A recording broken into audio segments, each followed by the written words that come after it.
Hello everyone, welcome to this series on literary theories, and in this video we are going to discuss some differences between structuralism and post-structuralism. Introduction. Structuralism and post-structuralism are two critical approaches in literary theory that have significantly influenced the field.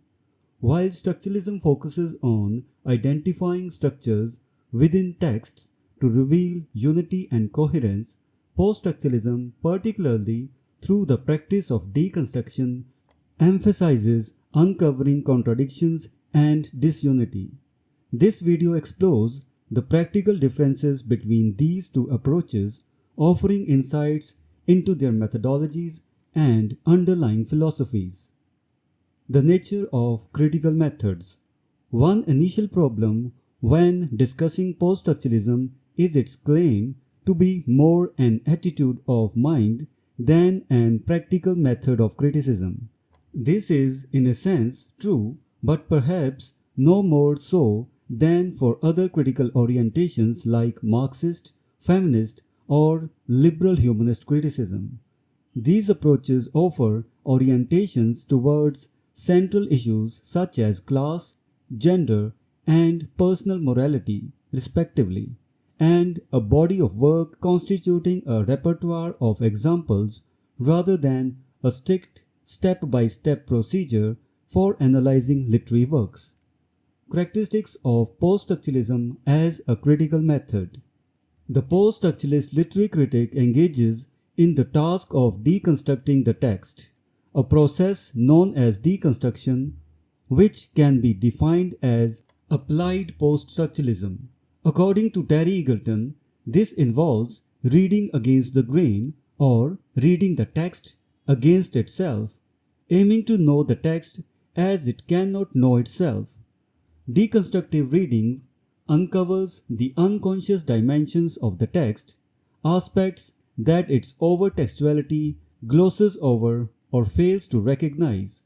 For example, the word guest has the same root as host, which comes from the Latin hostis, meaning an enemy. This reveals the potential duality of a guest as both welcome and unwelcome, akin to the repressed unconscious of the word. Barbara Johnson's definition in The Critical Difference 1980 emphasizes that deconstruction is not synonymous with destruction but is closer to analysis, which means to undo. Deconstruction involves carefully teasing out warring forces of signification within the text. Derrida describes it as aiming at a relationship unperceived by the writer, making the not seen accessible to sight. J. A. Cudden asserts that a text can be read as carrying multiple, often contradictory meanings, thereby betraying itself. Structuralism versus post-structuralism. Structuralism. Structuralists seek features in the text such as parallels, echoes, reflections, and so on to show a unity of purpose within the text.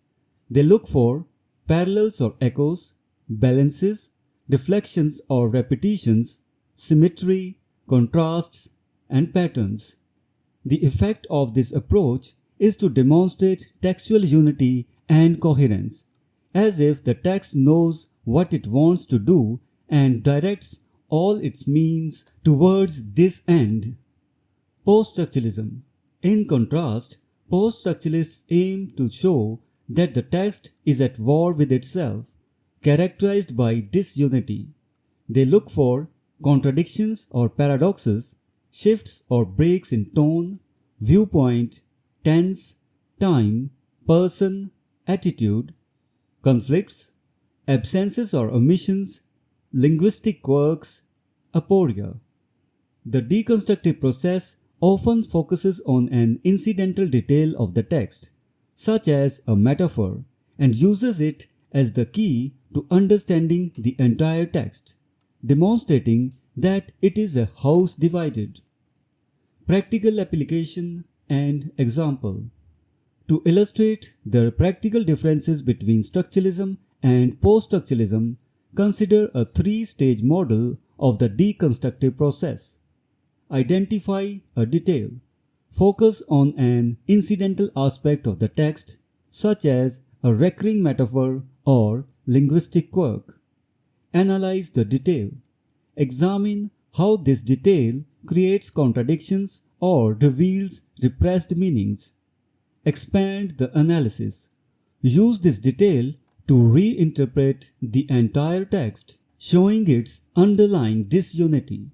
Conclusion: Structuralism and post-structuralism offer contrasting approaches to literary criticism.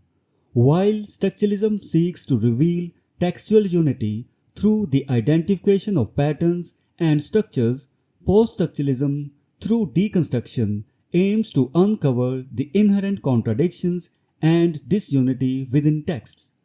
Understanding these practical differences enriches our engagement with literary works, allowing us to appreciate the complexity and multiplicity of meanings they can convey. So these were some of the differences between structuralism and post-structuralism. We will meet in the next video and discuss some other topic. Until then, goodbye and thank you.